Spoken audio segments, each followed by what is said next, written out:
तो दोस्तों अभी अभी कुछ ही देर पहले मात्र दोस्तों 5 से 6 मिनट हुआ है और एक बार फिर से दोस्तों आप सभी के बीच hit machine trending star Khesari Lal ji ने आज एक और धमाका कर दिए हैं। जो कि दोस्तों सॉन्ग टाइटल की बात करें तो गाना का नाम है दिल के भीतरिया करके टाइटल का नाम है। और आई होप दोस्तों आप सभी को पता ही होगा कि एक गाना इस तरह का पहले ही ऑलरेडी बन चुका है, दिल के भीतरिया मम्मी के किरिया, इस तरह करके टाइटल का नाम है। और दोस्तों मुझे लग रहा है कि इसी के अंदाज पे फिर से एक बार बहुत ही बड़ा एक बिगेस्ट एल्बम सॉन्ग आप सभी के बीच आने वाला, जो कि दोस्तों ये सॉन्ग को 28 मार्च 6:30 बजे सुबह को रिलीज कर दिया जाएगा। यानी कि दोस्तों कल आप सभी के बीच SRK म्यूजिक यूट्यूब चैनल की ओर से देखने को मिल जाएगा।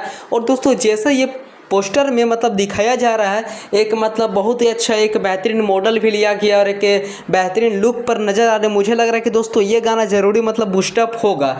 और हाँ दोस्तों मैं आप सभी को बता दूं कि ये सॉन्ग एल्बम गाना नहीं होने वाला, बल्कि ये सॉन्ग एक रिश्ते फिल्म का सॉन्ग होने वाला है। जी हाँ दोस्तों, जो कि आई होप मेरे कुछ सब्सक्राइबर भाई लोगों को पता ही होगा कि एक रिश्ते फिल्म अभी काफ़ी ज़्यादा खेसारी लाल जी का वायरल चल रहा है, उसी का सॉन्ग होने वाला है। और ये गाना को सिंगिंग की बात करें तो hit machine trending star Khesari Lal ji and Priyanka Singh ji ने गाई है। और SRK म्यूजिक यूट्यूब चैनल की ओर से आप सभी को ये वीडियो को देखने को मिलेगा कल सुबह 6:30 बजे। तो प्लीज़ अगर आप लोग अभी तक वो चैनल को सब्सक्राइब नहीं किया, बेल आइकन को प्रेस नहीं किए हैं, तो मेरे भी चैनल को आप लोग जल्दी से सब्सक्राइब कर दीजिए, घंटी को प्रेस कर दीजिए, ताकि आप सभी को भरपूर इस तरह का ताज़ा जानकारी मिल सके। थैंक यू दोस्तों, मिलते हैं किसी नेक्स्ट वीडियो के। जय झारखंड, जोहार झारखंड।